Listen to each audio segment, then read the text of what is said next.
Essa palavra, ela é purificada, foi macerada, e como um bom azeite extra virgem, ou como um bom vinho de uma boa safra, eu quero compartilhar com vocês aquilo que o Senhor tem me ensinado a partir de processos de maceração e de esmagamento.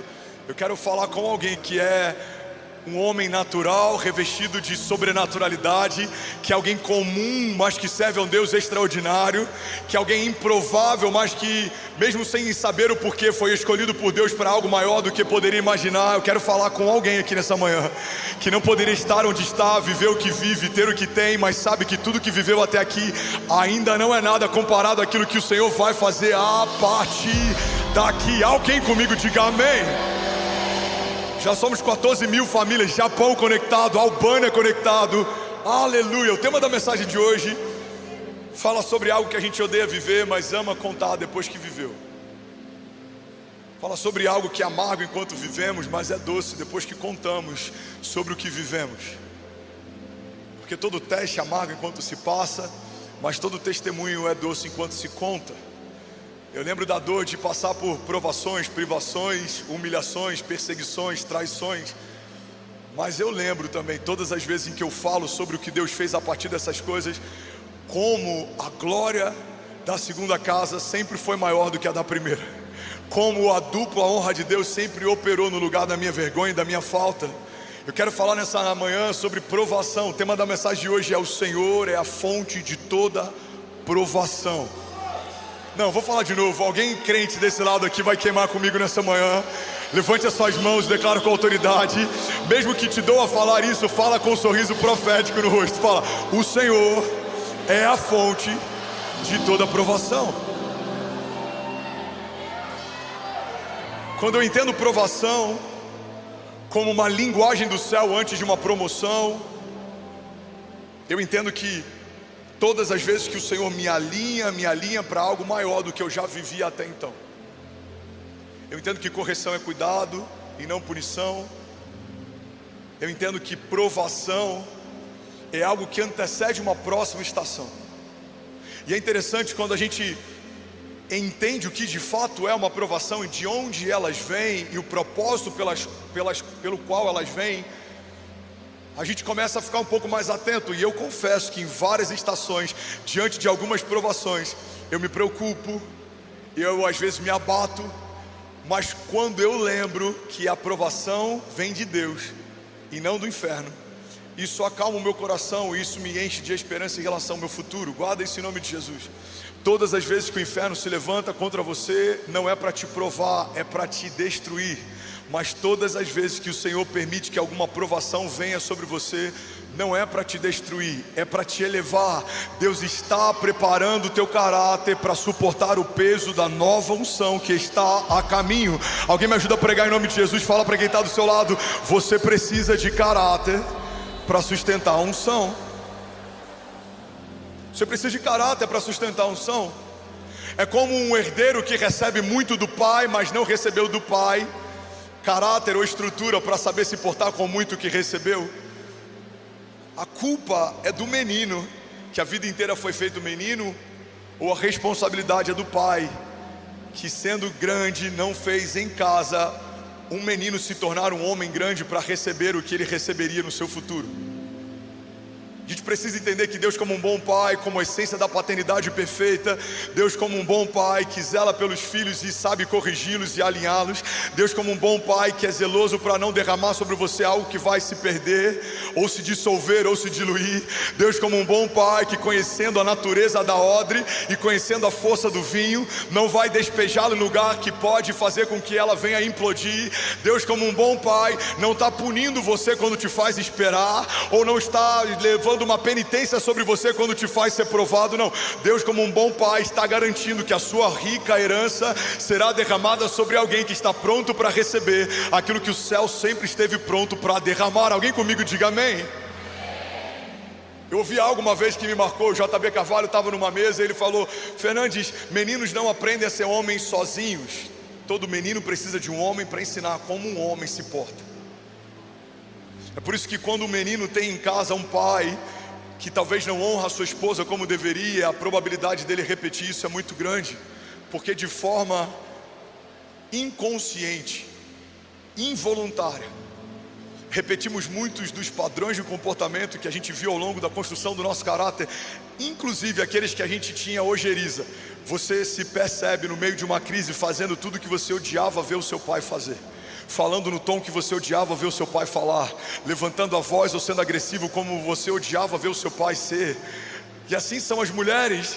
Talvez você viu por muito tempo a sua mãe tratando o teu pai com indiferença quando estava magoada. A primeira coisa que você faz quando se sente frustrada pelo teu marido é tratá-lo com indiferença que você viu a sua mãe tratar. Talvez você achava horrível ver a forma como a sua mãe desonrava o teu pai na presença de amigos, mas quando você está chateada, a primeira coisa que você faz com o teu marido agora no teu tempo adulto é desonrá-lo, porque os padrões de repetição, de comportamento, se eles não forem quebrados ou ressignificados, eles serão repetidos. E é por isso que o Senhor, por amar tanto você e por saber o que você não tem para a próxima estação, para aquilo que Ele ainda vai te dar, Ele precisa em alguns momentos quebrar você, refazer você, restaurar você, para que esse novo vaso não tenha mais as antigas rachaduras, para então receber um novo vinho, um novo óleo. Alguém pronto para isso? Levante as mãos e diga: eu sei que o meu Pai sabe o que me falta, e toda aprovação me prepara para algo novo. Diga: o meu futuro está guardado nas mãos do meu Deus.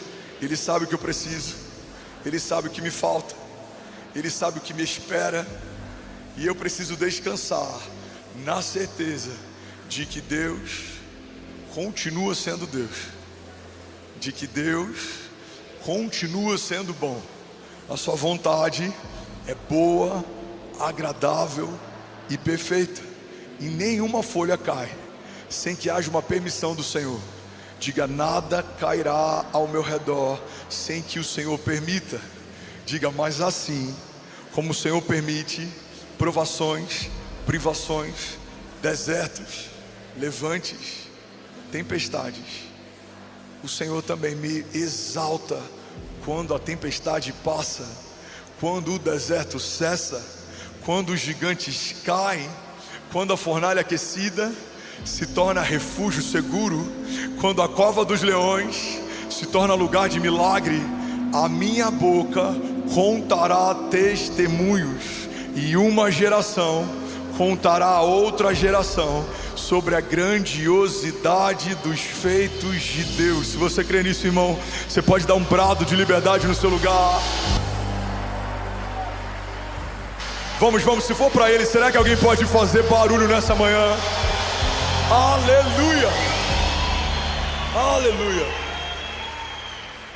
Meninos não aprendem a ser homens sozinhos, eles precisam de um homem para mostrar o caminho.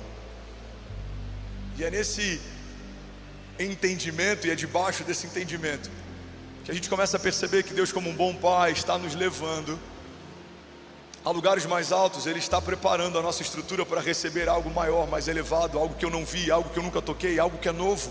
Porque guarda isso, irmão, em nome de Jesus, estamos sempre na expectativa e em alguns momentos até ansiosos para vivermos uma nova estação, mas eu preciso te lembrar que uma nova estação carrega novos talentos, novos dons, novos frutos, novas colheitas, mas também novos gigantes, novos inimigos, novos cercos, novos desertos. E também, para isso, você vai precisar de novas armas, novas estratégias, novos posicionamentos.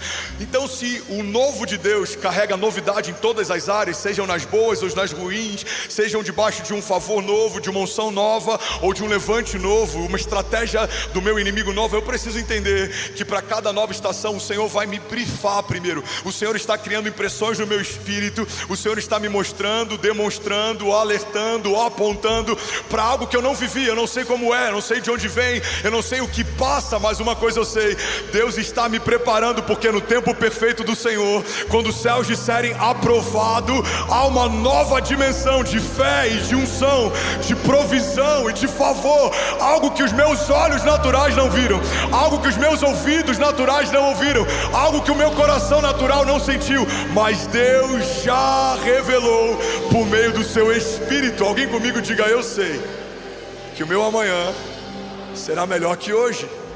Fala para quem está do seu lado: o teu amanhã vai ser melhor que hoje. Eu sei que a gente ama falar com quem está do lado, então fala com quem está do outro lado, para ninguém ficar só. Fala, o teu amanhã, meu irmão, vai ser melhor do que hoje.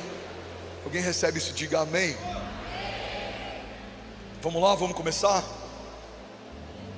O Senhor é a fonte de toda aprovação. Sabe, uma das características poderosas da forma como Deus levanta improváveis é que Deus escolhe quem ainda não está pronto, mas Ele só usa quando já foi experimentado. Pega isso aqui em nome de Jesus.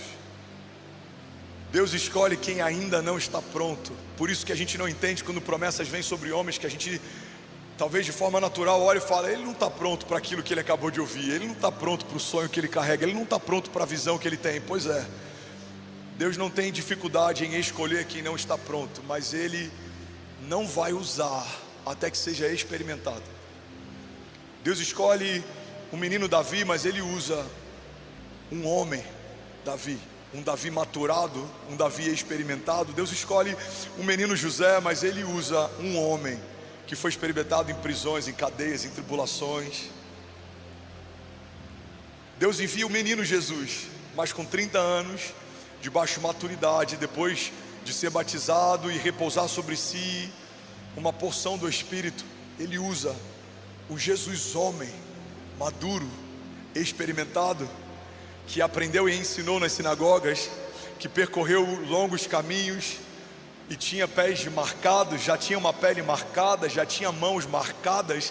Jesus não ficou aguardando até o sim do Pai, sendo alimentado por José e Maria, sentado no sofá da casa. Não, ele tinha um ofício, ele tinha marcas, ele todos os dias tinha que lidar com os elementos que ele sabia que em algum momento o crucificariam. Irmão, ele estará no madeiro e ele sabia que o madeiro o aguardava, mas o ofício que ele aprende e ele exerce, lida todos os dias com os mesmos elementos que o fariam sangrar. Ele pega todos os dias em martelos, em pregos, em madeira. Ele sabe em algum momento esse martelo e esses pregos e essa madeira selarão o meu destino e o final da minha humanidade na terra. Mas ele lidava com isso sem ansiedade, porque ele sabia, no tempo perfeito do meu Pai, tudo ficará em ordem. O Senhor me deu um ofício, mas Ele também me deu um chamado eterno. O Senhor me deu trabalho e desafios naturais, mas o Senhor também preparou uma glória eterna que pesa mais do que todas essas coisas.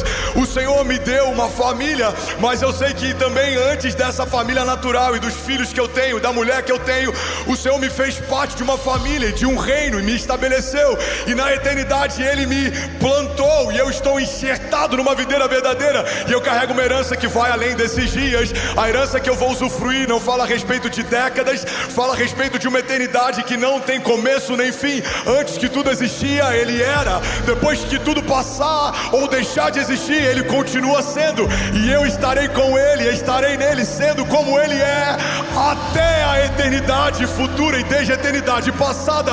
Alguém comigo aqui em nome de Jesus? Aleluia. Então eu preciso entender. Se puder abaixar só um pouquinho o volume, por favor, que eu quero pregar até terminar a voz no final do último culto. Eu preciso entender que Deus não tem dificuldade de escolher quem não está pronto, mas Ele tem um impedimento. Ele não usa até que seja experimentado. Ele fala de vinho, mas você não vai ver Ele falando de redenção ou remissão a partir da simbologia de uma uva.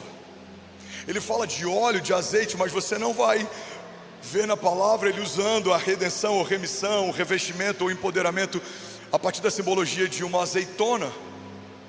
Você vê o Senhor falando de pão,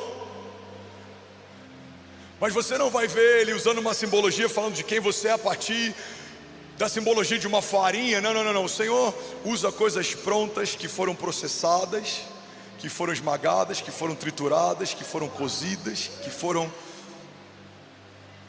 postas à prova. Porque da oliveira vem a oliva, mas é da prensa que sai um azeite, um óleo fresco. Porque é da uva que é pisada e maturada e fermentada que sai um bom vinho novo. E muitas vezes entendemos que somos essa matéria-prima do novo de Deus, mas ainda não entendemos que precisaremos ser processados para entregar o melhor de nós. O bom perfume é extraído de uma lavanda que foi macerada. Um bom vinho é extraído de uma uva que foi esmagada. E o teu bom testemunho vai ser gerado a partir de esmagamentos e macerações, vai ser gerado a partir de provações e privações.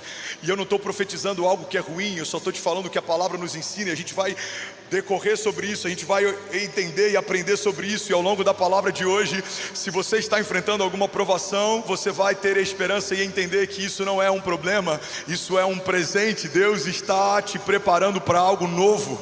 Se você ainda não passou, você estará preparado quando vier, porque certamente o dia mau virá para cada um de nós. Isso é inerente à nossa vontade. A Bíblia fala a respeito de um inferno ao nosso derredor. Efésios 6:10 fala a respeito da necessidade do revestimento de armaduras de Deus, para quando o dia mau vier, encontrar cada um de nós preparado, para quando as astutas ciladas do inferno vierem contra nós, não nos encontrarão em falta. A palavra de Deus diz que o nosso choro dura uma noite, mas certamente a alegria vem pela manhã.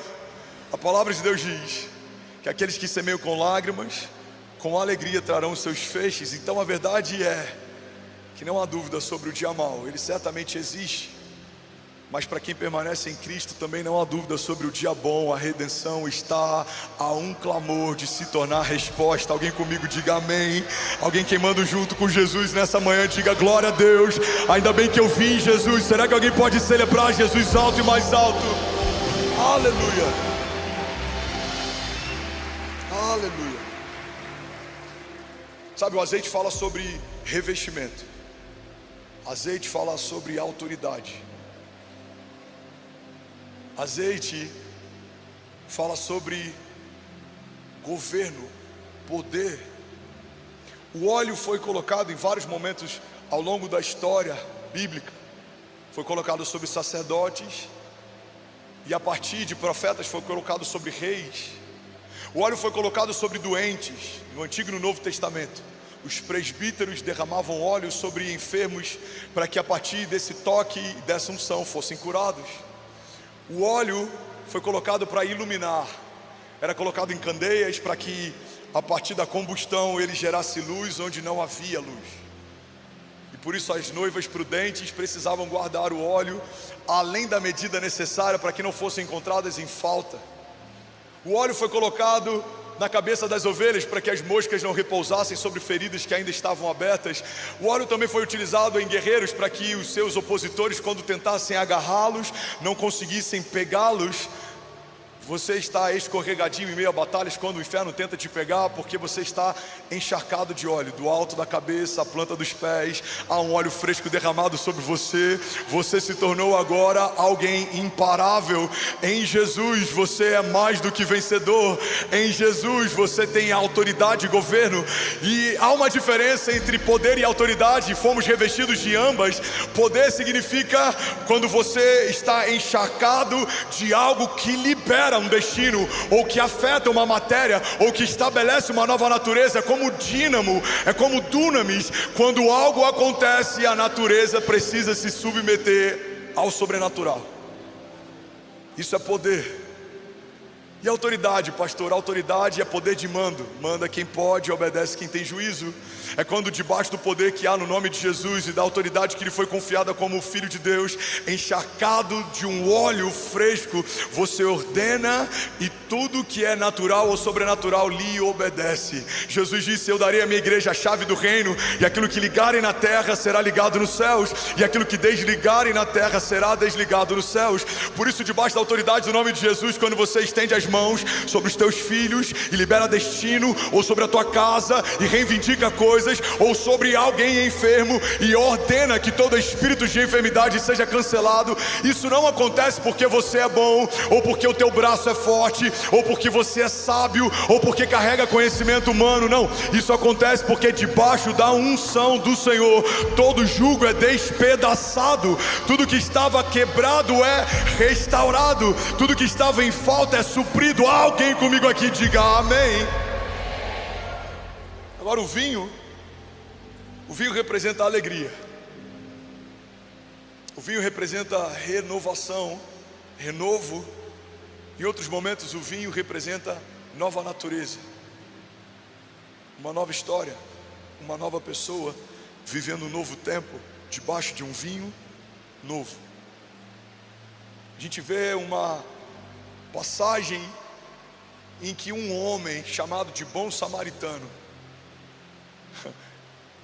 encontra alguém morto, quase morto, ferido e roubado no meio de um caminho.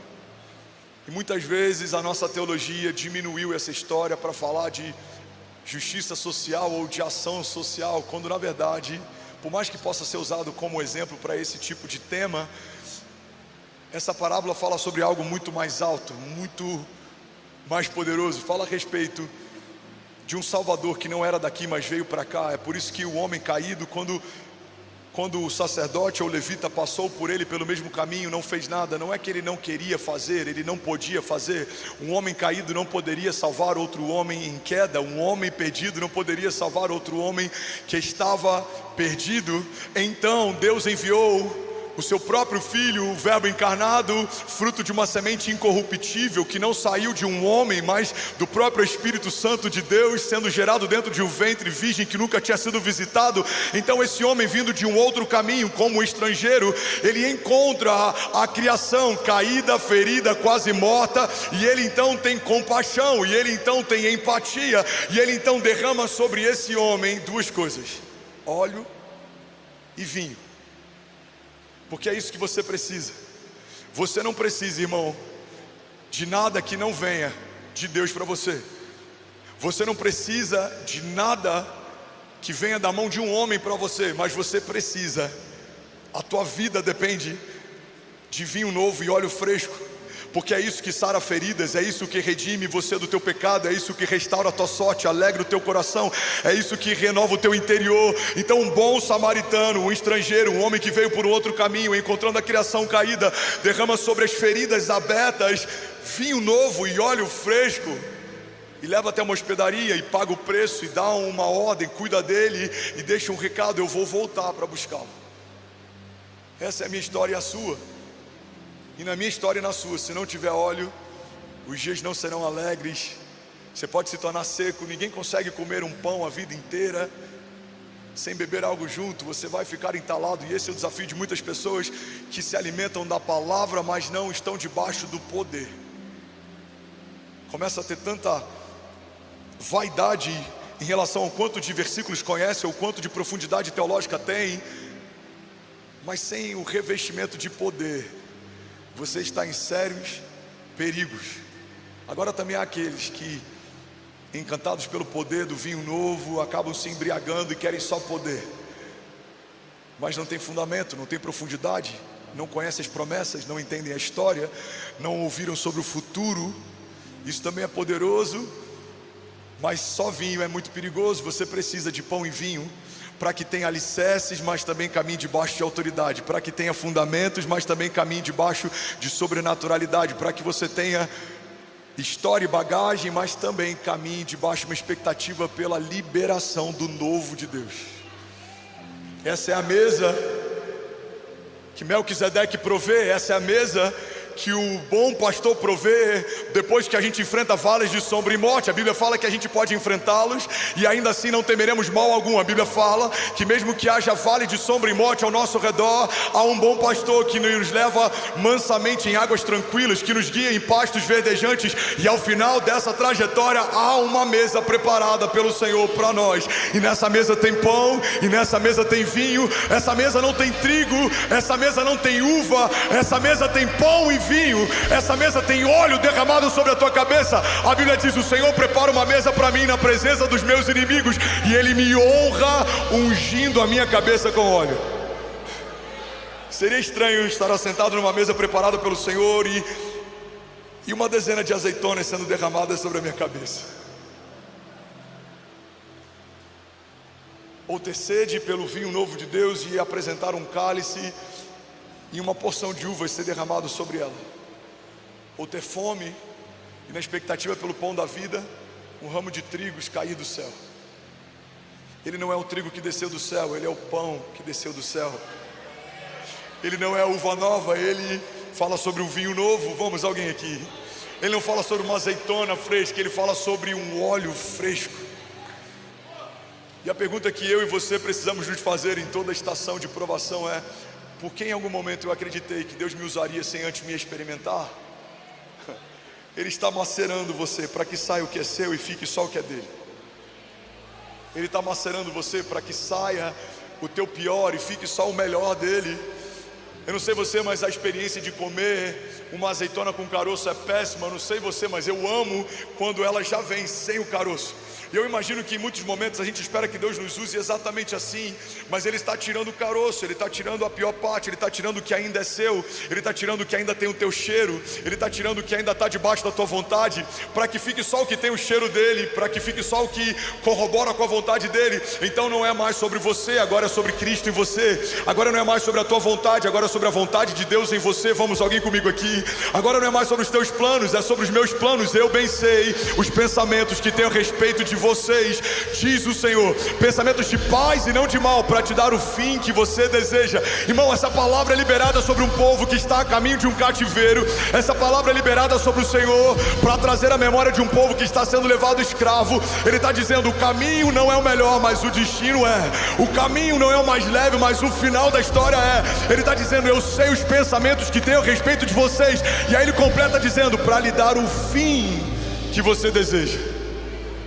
Nem sempre o caminho é o caminho que eu desejo, nem sempre o deserto é o deserto que eu desejo, mas se eu não desanimar no meio do caminho, o final é o final que eu desejo. Deus tem caminhos de paz e não de mal, Deus tem caminhos de vida e não de morte. O Senhor tem palavras de futuro e não de passado. O Senhor tem promessas para liberar sobre alguém que no tempo da provação não será encontrado em falta. Você vai permanecer, você vai confiar, você vai descansar, mesmo que os ventos te façam ter medo. Você sabe, há alguém que a palavra liberada da boca dele aquieta o mar, acalma os ventos. Quem é esse que até o vento e o mar lhe obedecem? É o Deus que me viu primeiro, é aquele que me chamou pelo nome, é aquele que está me transformando de uma azeitona em um óleo, de uma uva em um vinho, de um trigo em um pão. E esse pão vai ser partido muitas vezes, porque só há multiplicação em algo que antes foi partido. E é esse entendimento e essa dinâmica que a gente vê quando Jesus, para alimentar uma multidão, parte o pão e dá graças antes desse pão se multiplicar. A Bíblia diz que ele pega 5 pães e 2 peixinhos. A Bíblia não fala a respeito de um peixe partido, mas a Bíblia fala sobre um pão partido. A Bíblia fala que ele, tomando então os pães e os peixes, ele parte o pão e dá graça. E a partir de um pão que se partiu e de uma graça que se deu, há multiplicação. Irmão, guarda isso em nome de Jesus. Eu falo debaixo da unção do Espírito. Eu sinto uma graça diferente aqui nessa manhã. Tem coisas que ainda não foram multiplicadas na nossa história porque ainda não foram partidas. Isso em todas as áreas. Todas as áreas. A área financeira, por exemplo, é ativada a partir da entrega, não da conquista. Você pode ter conquistado muitas coisas, mas você prospera biblicamente a partir da tua entrega. Então não é uma conquista extraordinária que me faz ser próspero debaixo dos céus. É uma entrega extraordinária que me faz chamar a atenção de Deus. É quando eu entrego muito. Aquele que muito semeia, muito colherá. É quando Abraão entrega o filho que sonhou por muito tempo e parecia que nunca receberia. É quando Davi, que está sonhando preparar uma casa para Deus, ele recolhe muitas pedras preciosas, tesouros, ouro, prata, e na hora de apresentar ao Senhor debaixo de um temor santo, ele fala: quem sou eu? Ou quem é o meu povo? Para que te possa oferecer coisa alguma, tudo é teu. Quando eu parto o que eu tenho, o céu multiplica o que eu tinha. Jesus é partido antes da redenção ser manifesta. O pão é partido antes de uma multiplicação sobrenatural acontecer. Com aqueles homens no caminho de Emaús, desesperançosos, voltando para casa, desanimados, a Bíblia diz que por todo o caminho o Senhor lembrava deles a respeito da palavra, e ainda assim eles não sabiam que estavam ao lado do Messias. Mas a Bíblia diz que quando chegam em casa, Jesus faz como se tivessem ido embora. Eles pedem para que ele fique, ceie com eles. E então, entrando na casa e partindo do pão, a Bíblia diz que então é revelado que quem estava ao lado deles o tempo inteiro era o Messias. Se não houvesse o convite, irmão, pega isso em nome de Jesus. Isso Deus acabou de falar comigo e pode falar com alguém. Se não houvesse o convite naquele dia, mesmo tendo caminhado por longo caminho, não teriam ainda a revelação de que Jesus estava tão próximo. Tem gente que está caminhando ao lado dele há muito tempo e ainda não teve revelações a respeito de quem ele é, porque por mais que você tenha caminhado, você ainda não partiu o pão com ele. Ele se revela ao partir do pão, ele se revela no meio da partilha, ele se revela quando algo está sendo quebrado, porque aos nossos olhos algo quebrado é ruim, mas aos olhos de Deus algo quebrado é algo pronto para ser refeito, como ele faria desde o princípio. Sabe, tem uma técnica japonesa de vasos que eram muito caros. Esses vasos de porcelana fina, eles eram quebrados e não poderiam ser restaurados, eles perdiam valor. E aí então algum artesão, algum tempo atrás, criou uma técnica, que eu não vou falar porque com certeza eu vou falar errado, mas é alguma coisa como Xing Ling, Feng Shui, não sei, alguma coisa. Você procura depois no Google. E eles começaram a usar ouro para soldar os cacos. E aí um fenômeno acontece. Todos os vasos que um dia foram quebrados e foram restaurados com juntas de ouro passaram a valer mais do que os vasos que nunca se quebraram. As pessoas começaram a ter mais valor e atribuir valor em algo que um artesão refez do que algo que foi feito e nunca se refez. E eu lembro que quando eu li sobre isso a primeira vez, isso explodiu a minha mente, porque isso é a minha história e a sua. O André que nunca se quebrou significa que é um André que nunca foi refeito. O André que nunca se partiu significa que é um André que nunca foi restaurado. Mas o André quebrado, partido em cacos, está na casa do oleiro, e nesse lugar não há lixeira. Toda a matéria-prima daquilo que Deus ainda vai fazer está nos cacos daquilo que o Senhor permitiu que fosse quebrado. Então ele junta os cacos e ele refaz numa medida nova, para que o teu novo desenho, o teu novo design agora esteja pronto para receber uma nova porção de óleo. Quem sabe o design que você carregava não suportaria a nova porção de óleo, de vinho que Ele quer derramar. Quem sabe o Senhor está expandindo as bordas para que não se esvaia, ou o Senhor está fechando brechas para que você não perca, ou o Senhor está fazendo uma alça mais forte para que Ele te sustente mais. Eu não sei o que Ele está fazendo, mas uma coisa eu sei: o novo design de Deus para esse novo tempo é melhor do que o design anterior para um tempo passado. Eu não sei por que a gente entende isso quando o tema é iPhone. Eu sei que toda atualização me leva para um lugar melhor, e a gente entende isso quando o tema é o carro que eu gosto, lançou um novo modelo, e se eu posso, eu quero trocar o modelo antigo, porque eu acredito que o modelo novo traz novas coisas. Eu quero que você entenda, irmão, que na linha de montagem do céu, Ele te fez, mas quando o pecado entrou, isso te deformou. Mas quando Jesus chegou, isso te transformou. Você tinha uma forma, porque guarda isso, Deus te forma no jardim, o pecado te deforma depois do jardim, mas Cristo te transforma e você se torna jardim. Você foi quebrado, refeito, quebrado de novo, refeito de novo, quebrado de novo, refeito de novo, porque a cada nova estação o Senhor quer atribuir a você um novo vinho, um novo óleo, novas fontes. E é para esse lugar que a gente está indo, cada vez mais, menos de você e mais dele. Cada vez mais, menos de você e mais dele. Alguém pega isso aqui, eu estou profetizando. Cada vez mais, menos de você e mais dele. Levante suas mãos, feche teus olhos e comece a declarar isso de forma profética. Diga: cada vez mais, menos de mim e mais dele. Comece a profetizar isso nessa manhã.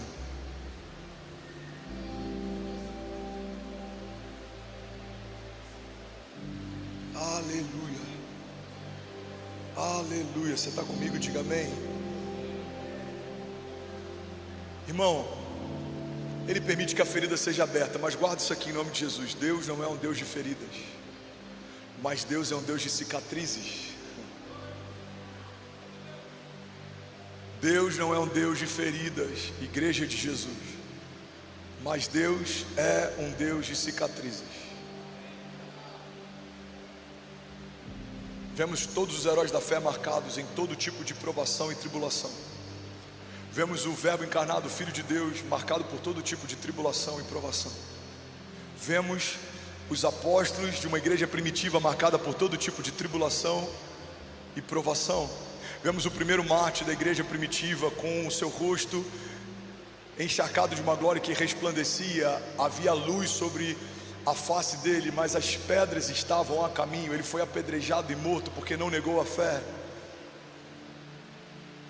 Há cicatrizes em toda a construção de Deus a partir da história de alguém rendido. Você precisa ser marcado, mas as marcas não se tornarão feridas abertas para sempre, elas precisam ser fechadas. E é por isso que muitas vezes a gente confunde o fato de Deus permitir feridas, mas fechá-las, com o fato da gente ficar carregando elas e nutrindo. Tem gente que tem prazer de ficar falando das mazelas que carrega há muito tempo. Tem gente que tem prazer de ficar falando das privações que carrega há muito tempo. Guarda isso em nome de Jesus. O mesmo Deus que permite o gigante chegar é o Deus que te dá autoridade para cortar a cabeça dele. O mesmo Deus que permite a tempestade chegar é o mesmo Deus que te dá autoridade para se levantar e dizer: aquieta-te, acalma-te. O mesmo Deus que permite que coisas naturalmente pareçam estar fora do lugar, também é o Deus que usa de homens improváveis para restaurar o que foi perdido, ou partido, ou quebrado. Então você não pode domesticar os seus gigantes. O fato de entender que Deus usa homens com marcas e cicatrizes precisa gerar em mim uma expectativa. Tudo que hoje eu percebo que está aberto, o Senhor vai fechar. Porque é perigoso estar com uma ferida aberta em um ambiente contaminado. Você tem feridas com a igreja, você tem feridas com pastores, você tem feridas com Deus, você tem feridas com outros, mas você está funcionando, você está fluindo, você está construindo, você está correndo. E sem perceber, a gente não entende por que muitas vezes o nosso testemunho não ganha pessoas. John Stott diz que o motivo pelo qual o nosso evangelismo fracassa muitas vezes é porque não parecemos com Cristo que professamos. Você pode não perceber, mas as pessoas percebem o cheiro do pus em uma ferida aberta há muito tempo. As pessoas percebem um sangramento, deixa marcas, fica na roupa, deixa cheiro. O Senhor não te chamou para andar com feridas abertas, o Senhor te chamou para carregar cicatrizes, ou seja, feridas fechadas. Me feriu, machucou, não fere mais, não machuca mais. Me feriu, machucou, não me fere mais, não machuca mais. O Senhor colocou sobre feridas abertas vinho novo e óleo fresco, para que quando eu olhar no espelho e perceber que a minha face não é mais a baby face que era, tem cicatrizes, tem marcas, tem rugas, eu lembro do dia em que elas foram feitas. Eu lembro da espada que quase me feriu, mas ela só marcou o meu rosto. Eu lembro da seta que quase me matou, mas ela só ficou na minha coxa. Eu lembro do punhal que colocaram nas minhas costas, mas Deus usou alguém para remover e cicatrizá-las. Porque alguém pelas costas me feriu, mas alguém pelas costas me cobriu também. Eu lembro da espada que se levantou. Eu lembro do campo de batalha. Irmão, vemos alguém como Davi, um homem segundo o coração de Deus, que não foi poupado das batalhas. Pelo contrário, a Bíblia diz que no dia em que ele entende que é melhor permanecer no palácio do que estar num campo de batalha, então há uma mancha estabelecida sobre toda a sua história. A casa de Davi está agora debaixo de uma mancha, porque na primavera, o tempo em que os reis iam para a guerra, o rei preferiu ficar no palácio. Quantas vezes, e a responsabilidade é nossa, pelo evangelho que tem sido pregado em muitos púlpitos, a gente só se alimenta de uma mensagem evangelística que é poderosa, glória a Deus por ela, mas a gente não lê a página 2. Isso não é culpa só do púlpito, a responsabilidade é nossa, porque se o que te nutre são 40 minutos de uma mensagem no domingo, você está em sérios problemas. O evangelho poderia ser pregado horas a fio, de forma ininterrupta, por décadas, e ainda assim não teríamos a plena revelação de tudo que a palavra de Deus carrega. Como eu posso acreditar que 40 minutos de uma mensagem que tem o propósito também de lançar as redes no final da pregação pode me alimentar a ponto de eu ter todos os fundamentos da fé para não sucumbir no dia mal? Tem muita gente em crise com o evangelho, quando na verdade você só conhece uma pequena parte, uma pequena faceta do evangelho. O evangelho fala a respeito de um Deus que faz infinitamente mais do que tudo que pedimos ou pensamos, mas o evangelho também fala a respeito de um Deus que teve prazer de esmagar o pecado que estava sobre o seu filho, quando foi feito o pecado colocado sobre o madeiro. O evangelho fala a respeito do milagre da justificação, quando o que era bendito foi feito maldito, quando o que era próspero foi feito escasso, quando o que era filho foi feito escravo, então aqueles que eram escravos puderam ser feitos filhos de Deus, aqueles que estavam cativos puderam ser libertos. Mas isso aconteceu no cenário de dor e de sangue e de humilhação e de rejeição e de traição. Jesus não foi levado aos céus sem antes ser ferido na terra. Jesus não foi ressuscitado ao terceiro dia sem antes ter permanecido por 3 dias morto. A vida experimentou a morte para que homens mortos pudessem voltar a viver. Não foi no cenário fofinho, não foi no cenário bonito, não foi no cenário agradável, não. O sol se recusou a brilhar, as rochas se partiram, o madeiro foi lavado por sangue. Ele teve sede, pediu água, deram vinagre para beber. Uma lança transpassou a lateral do seu corpo, não havia mais sangue nele para se esvair, saía água do Criador. A beleza do céu foi coberta de dor. Houve choro, houve luto, houve desânimo, houve lágrima, houve abandono. Muitos daqueles que acreditavam que ele era quem dizia ser passaram a não ter mais tanta certeza, porque os soldados começavam a zombar dele, dizendo: se você é quem diz ser, salva-te a ti mesmo. E ele não se salva. Irmão, pega isso aqui em nome de Jesus. E pela hora, se alguém precisar ir, oficialmente termina aqui esse culto, porque eu preciso pregar por mais 20 ou 30 minutos. Eu sinto uma unção de Deus, e essa palavra não é só para esse dia. Se você entender que é um privilégio ouvir em primeira mão, glória a Deus por isso. Mas essa palavra é para um tempo, é para uma geração. Daqui a 40 anos alguém vai ouvir essa palavra e vai ser curado, vai ser liberto. Daqui a 50 anos os meus filhos ouvirão essa palavra e eles compartilharão através da igreja que estarão fazendo parte ou liderando, e ela ainda vai gerar frutos e um efeito poderoso. Alguém comigo diga amém.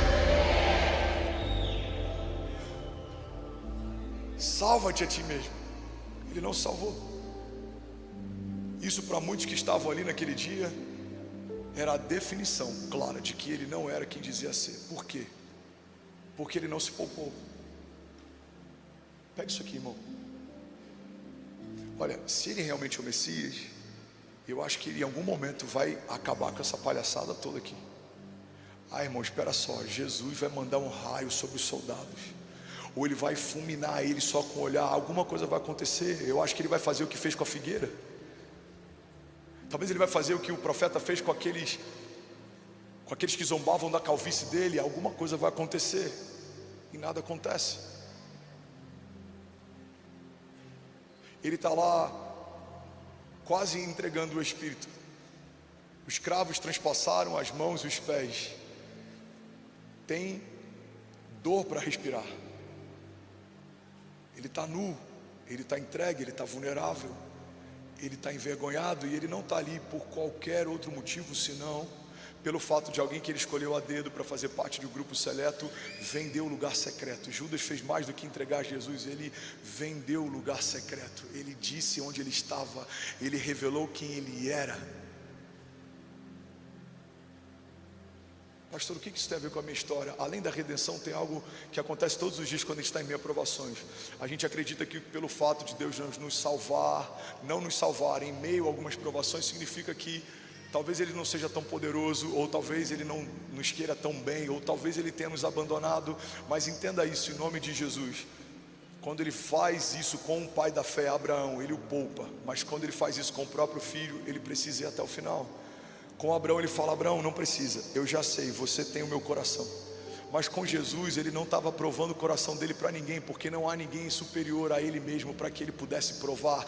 Deus não estava sendo provado no seu coração, ele não estava sendo testado se de fato entregaria tudo. Não, ele entregou tudo, ele foi até o final, porque só haveria ressurreição se houvesse morte.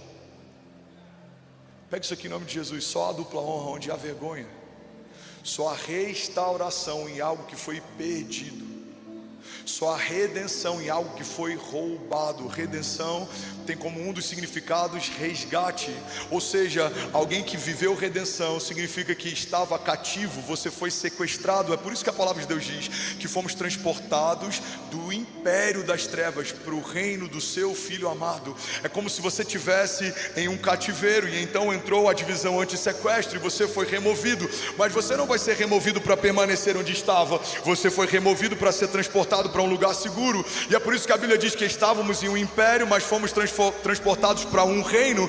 Estávamos em meio a trevas, mas fomos transportados para um reino de amor, debaixo do governo, de autoridade do nome de Jesus. Então entenda isso, irmão. Tudo que acontece de bom debaixo dos céus acontece depois que alguma cicatriz é gerada.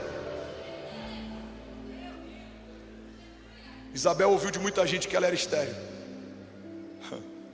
até ouviu o choro do bebê que gerou no ventre, João Batista. O bebê que gritava numa casa, agora clamava num deserto. Você já parou para pensar que tudo que aconteceu de glorioso com os heróis da fé, ou com os personagens que estavam no entorno deles, antes foi marcado por dor ou por falta? Gideão vence exércitos inimigos com 300, mas ele foi encontrado enquanto malhava no lagar, escondido com medo dos seus inimigos.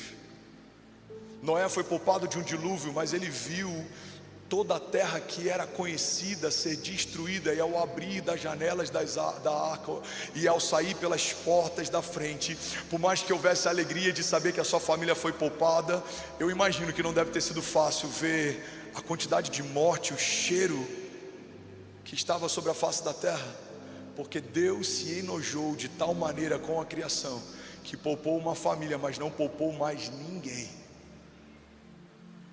É incrível a ideia de ser poupado, mas deve ser horrível a ideia de chegar com Kezinha, Berício, Cecília e Chloe e ver todo o rebanho que Deus me confiou sem vida. Você consegue imaginar isso?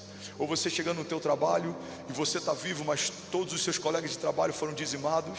Ou você chegar no estádio e você está vivo, mas todos os torcedores que estavam vivendo aquele mesmo momento com você foram dizimados. Irmão, entenda algo: os heróis da fé viveram coisas poderosas, mas todos eles carregavam cicatrizes.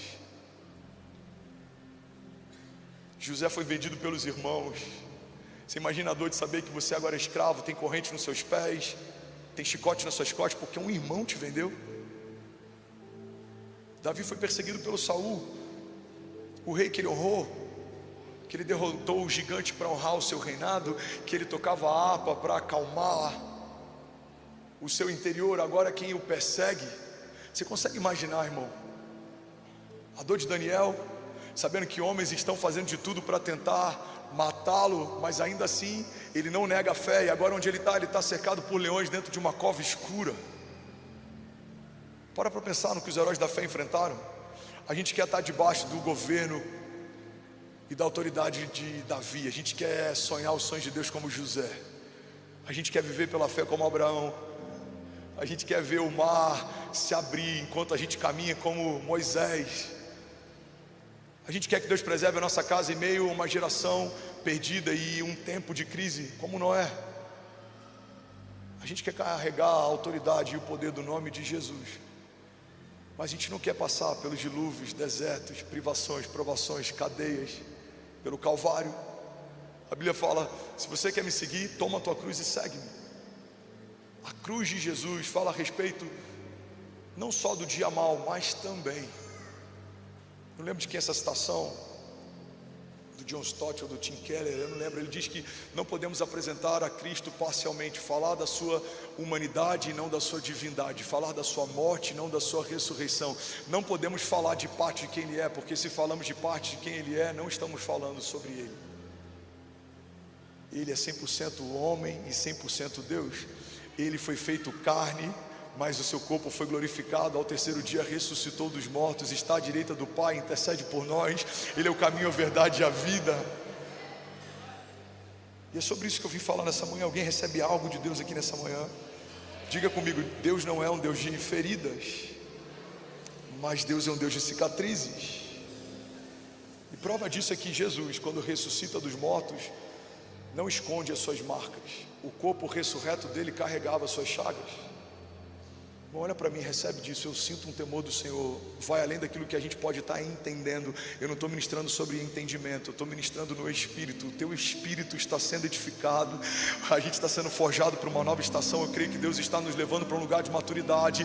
Eu não sei se você percebe, mas tem algumas semanas que o Senhor tem me feito caminhar debaixo de uma unção que é de ensino da palavra, debaixo da unção do Espírito. Não tem sido tão evangelístico nas últimas semanas, mas a gente tem visto os frutos. Deus está nos chamando para uma estação de maturidade, e maturidade só vem com maceração, só vem com esmagamento, só vem com provas, porque aquele que foi provado e aprovado será recompensado. A Bíblia diz que todo sofrimento leve e momentâneo está acrescentando em nós uma glória eterna que pesa mais do que todas essas coisas. Alguém toma posse disso? Diga amém.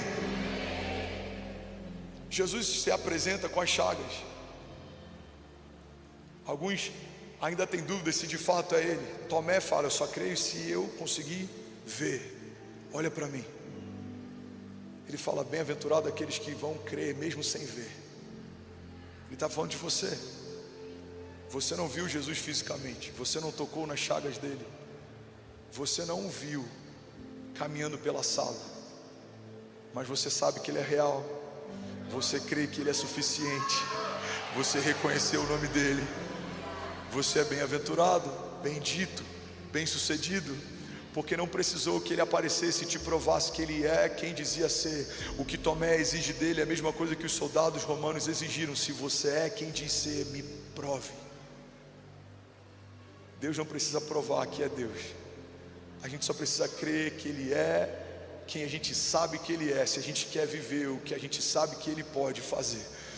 Deus é Deus, irmão, Ele não precisa te provar nada, e Ele é Deus mesmo quando o meu dia é mau, Ele é Deus mesmo quando coisas fogem do meu controle, Ele é Deus mesmo quando as minhas perguntas não são respondidas, Ele é Deus mesmo quando coisas não são como eu gostaria que fossem, Ele é Deus mesmo quando o meu schedule é contrariado, Ele é Deus mesmo quando a minha agenda é surpreendida, mesmo quando um Covid aparece no meio de uma estação que talvez não era o que você desejava naquele tempo, mas Deus fez coisas poderosas na terra, mesmo em meio a provações, privações, a levantes, a desertos. E eu quero profetizar em nome de Jesus: você não desanimará, mesmo que haja provação.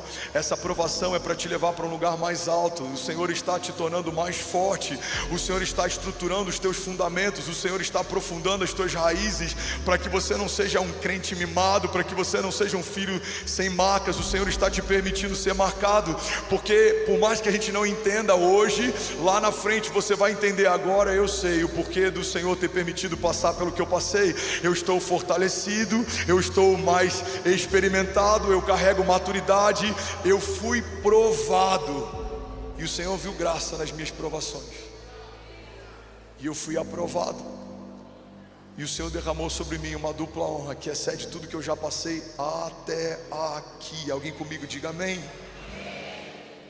Sabe, um princípio poderoso sobre as provações é que elas nos preparam para as promessas. Toda provação afeta o teu caráter, afeta a tua fé e afeta a tua obediência. Toda provação afeta o meu caráter, afeta a minha fé e afeta a minha obediência. Quando a palavra de Deus fala sobre um caráter aprovado, fala sobre um caráter que foi provado, porque ninguém aprova o que não provou. E é interessante porque biblicamente a dinâmica que acontece com esses três princípios, ela é diferente. O caráter ele é moldado, por isso que muitas vezes a gente é quebrado, porque precisa de um novo molde. A fé, ela é purificada, e por isso que às vezes a gente enfrenta o fogo, porque o fogo purifica tudo que é puro. E o nosso coração ele é renovado. Ele pode estar mal, mas o renovo do Senhor faz ele voltar a bater de novo, melhor do que batia antes. Ele pode estar ferido, mas o bálsamo de Gileade traz cura e faz ele voltar a bater melhor do que batia antes. Deus não vai moldar a tua fé, porque a fé é única. Ele é o autor e o consumador da fé. A fé só vem por ouvir a palavra de Deus. Logo, a fé não precisa de molde, ela é perfeita. A fé só precisa ser purificada. O meu caráter não. O meu caráter pode ter sido afetado pela minha criação, pelas minhas experiências, por aquilo que me cercava, por aquilo que eu vivi, por aquilo que eu aprendi. E é por isso que o caráter precisa ser moldado. E o coração, pastor? O coração precisa ser renovado dia após dia. A Bíblia fala sobre tudo que se deve guardar. Guarda o teu coração, porque dele procedem as fontes de vida. Tiago 1:2 diz: meus irmãos, considerem motivo de grande alegria o fato de passarem por diversas provações, Pois vocês sabem que a prova da sua fé produz perseverança, e a perseverança deve ter ação completa, a fim de que sejam maduros e íntegros, sem que falte a vocês coisa alguma. Alguém pode dizer glória a Deus por isso? Alguém consegue ouvir 15 minutos dessa palavra de verdade? Levante suas mãos em nome de Jesus.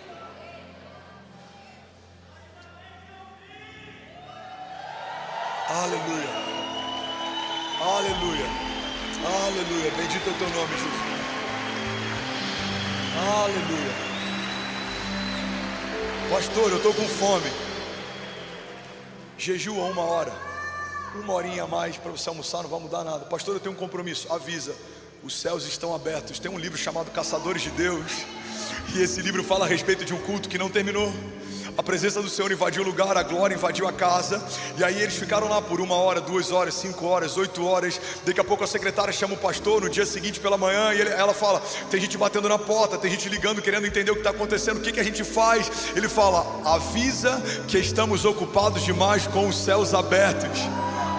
Sabe, a gente ama ler esse livro, mas a minha dúvida é: se o Senhor quiser fazer algum dia algo parecido em Alphaville, nós seremos daqueles que ficaram e contarão que viveram, ou seremos daqueles que saíram e perguntarão para quem ficou como foi? Será que de fato em algum momento abriríamos mão de meia hora a mais para ouvir o que Deus está fazendo, para que o nosso espírito receba daquilo que os céus está derramando? Ou a gente vai reclamar, ou a gente vai ficar murmurando? Não, nós seremos aqueles que beberão de um vinho novo, que comerão do pão que desce do céu, que receberão de uma unção fresca derramada sobre a nossa cabeça, porque nós entendemos: aquilo que eu posso fazer não muda a minha história, mas aquilo que Deus está fazendo já está mudando ela. O Senhor já está enviando resposta, sim. O Senhor já está fazendo uma coisa nova. Vejam, diz o Senhor: eu estou fazendo uma coisa nova. Alguém pode dizer glória a Deus por isso? Tiago 1, versículo 4 nos fala que a perseverança deve ter ação completa.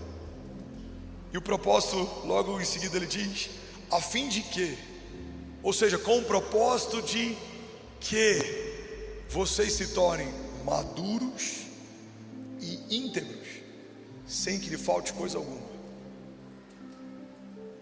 Irmão, a Bíblia está falando de maturidade e integridade como duas coisas distintas. Eu preciso entender que maturidade, ela pode gerar integridade, mas nem sempre. Tem gente madura, viveu muita coisa, mas ainda lhes falta muita coisa.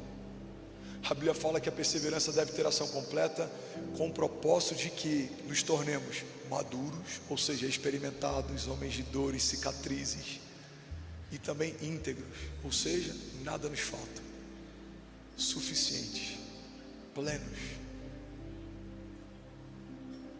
O que é plenitude? Plenitude não é a ausência de falta, mas é falta suprida.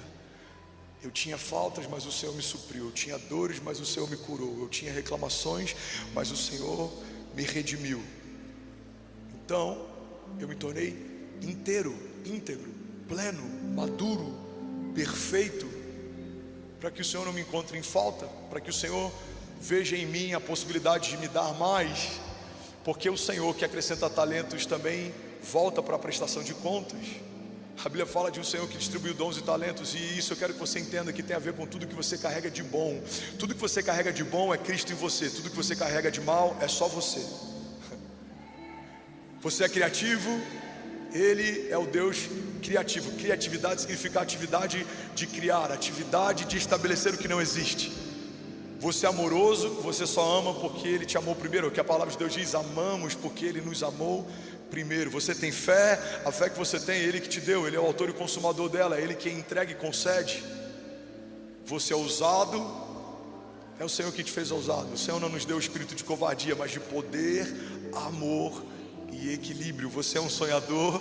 Se você é um filho de Deus, você só pode necessariamente sonhar os sonhos de Deus. Logo, o sonho que você carrega não é seu, é dele.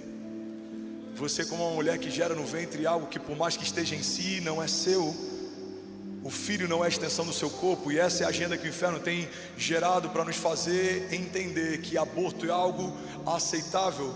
Quando uma mulher gera, o ventre agora é só o hospedeiro, mas a criança é uma vida à parte, é individual, a salvação dela é individual, as promessas dela são individuais. Logo, se a criança não é uma extensão do corpo da mãe, mas é só alguém que está ali sendo guardada para um tempo, assim também são os sonhos que Deus permite que você carregue. São sonhos de Deus em você, mas não são sobre você. Passam por você, vão carregar parte do teu cheiro, mas são os sonhos de Deus em você. O teu chamado é dele, os teus sonhos são deles, a tua unção é dele, os seus dons são deles, os teus talentos são deles, os teus recursos são dele. Então, quando eu entendo que tudo que eu tenho de bom é dele, eu preciso entender que aquilo que ele me deu, ele vai voltar para prestar contas, e se eu for aprovado, ele me dará mais. Alguém levanta as mãos e declara isso em nome de Jesus. Diga: em nome de Jesus, eu não serei encontrado em falta, e tudo que o Senhor me deu, ele multiplicará. Declara com autoridade, irmão. A gente está selando algo nessa manhã. Diga: tudo que o Senhor me deu, ele multiplicará.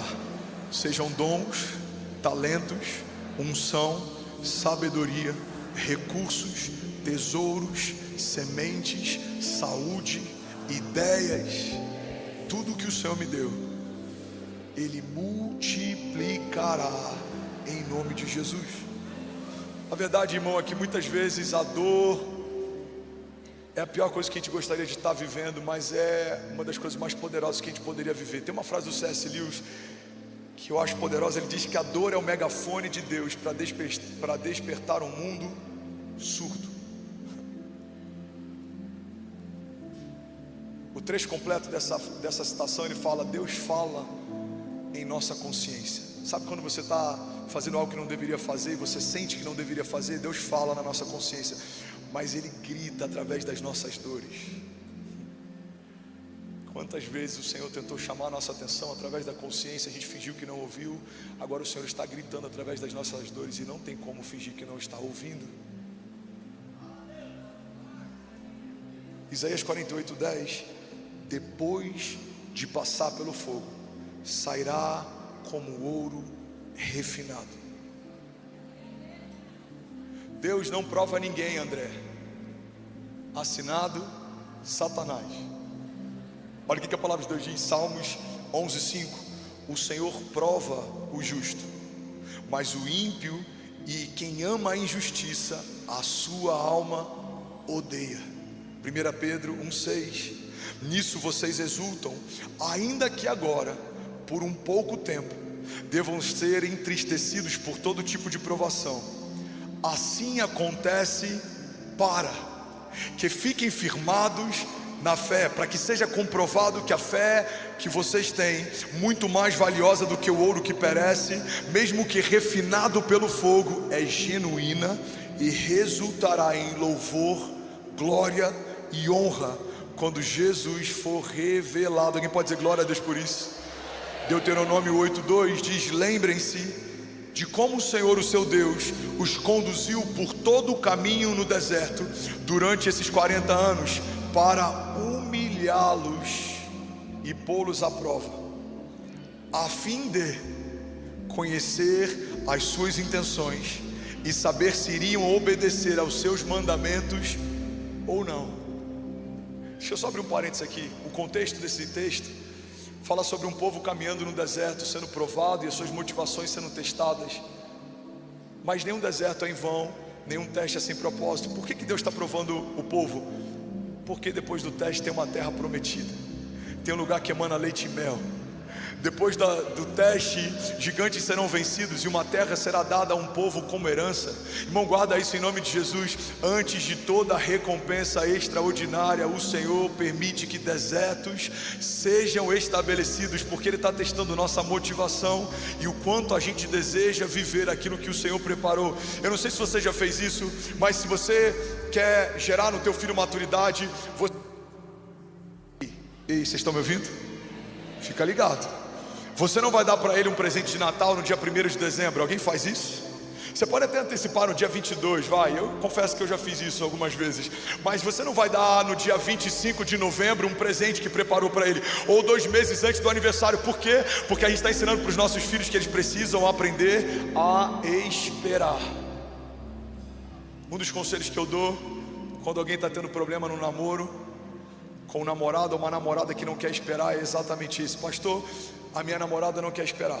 Pastor, o meu namorado não quer esperar. E eu falo, então você tem um sério problema, porque provavelmente ele ainda não viu em você alguém que vai estar junto por toda a vida. Porque alguém que sabe que terá o outro pela vida inteira consegue esperar 1 ano. Se você não quiser consumar comigo a nossa relação, nos próximos 2 meses eu estou fora. Essa pessoa não tem projeto de uma vida inteira ao teu lado, porque 2 meses podem abortar esse projeto. Ele não está pronto para esperar. A Bíblia fala que quando o Senhor pôs o povo à prova, Ele queria testar as motivações, ou seja, as provações estão testando também o quanto de fato a gente quer viver o que Deus prometeu. É como se eu falasse, Edmilson, olha, eu tenho para você esse projeto, você só precisa esperar 1 ano, e nesse 1 ano tem provação, nesse 1 ano tem desafios, nesse 1 ano tem testes, mas o Senhor está provando, será que de fato você quer mesmo aquilo que eu te prometi? Será que de fato você quer mais do que tudo que você já quis, aquilo que eu tenho para você? É por isso que o Senhor permite que provações venham ao nosso encontro. Alguém está comigo? Diga amém. 1 Pedro 4,12, amados, não se surpreendam com o fogo. A banda pode vir. Não se surpreendam com o fogo que surge entre vocês para prová-los, como se algo estranho estivesse acontecendo, mas alegrem-se à medida que participam dos sofrimentos de Cristo, para que também, quando a sua glória for revelada, vocês exultem com grande alegria. Se vocês são insultados por causa do nome de Cristo, felizes são vocês, pois o Espírito da glória, o Espírito de Deus, repousa sobre vocês. Alguém comigo aqui diga glória a Deus. Salmos 34:15 diz: os olhos do Senhor voltam-se para os justos, e os seus ouvidos estão atentos ao seu grito de socorro. O rosto do Senhor volta-se contra os que praticam mal, para apagar da terra a memória deles. Mas os justos clamam, e o Senhor os ouve e os livra de todas as suas tribulações. Porque o Senhor está perto daqueles que têm o coração quebrantado, e Ele salva aqueles que têm espírito abatido. O justo passa por muitas adversidades, mas o Senhor o livra de todas elas. Alguém pode dizer glória a Deus por isso? Aleluia.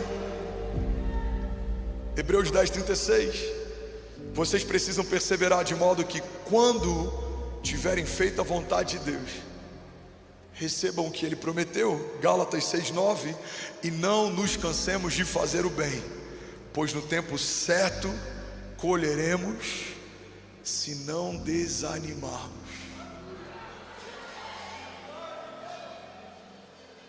Deus está garantindo uma colheita, mas Ele coloca uma condicional: você tem que passar pelo tempo da espera. No tempo certo colheremos, se não desanimarmos. Tiago 1:2, feliz é o homem que persevera na provação, porque depois de aprovado, depois de quê, igreja? Feliz é o homem que persevera na provação, porque depois de aprovado, receberá a coroa da vida que Deus prometeu aos que o amam. Tem uma frase do Charles Spurgeon, eu quero que você guarde isso em nome de Jesus: quando você não entender a mão de Deus, guarda isso aqui, quando você não consegue entender o que faz a mão de Deus, confie no coração dele. Deus, eu não entendo o porquê disso, mas eu confio no teu coração. O Senhor sabe o que é melhor para mim.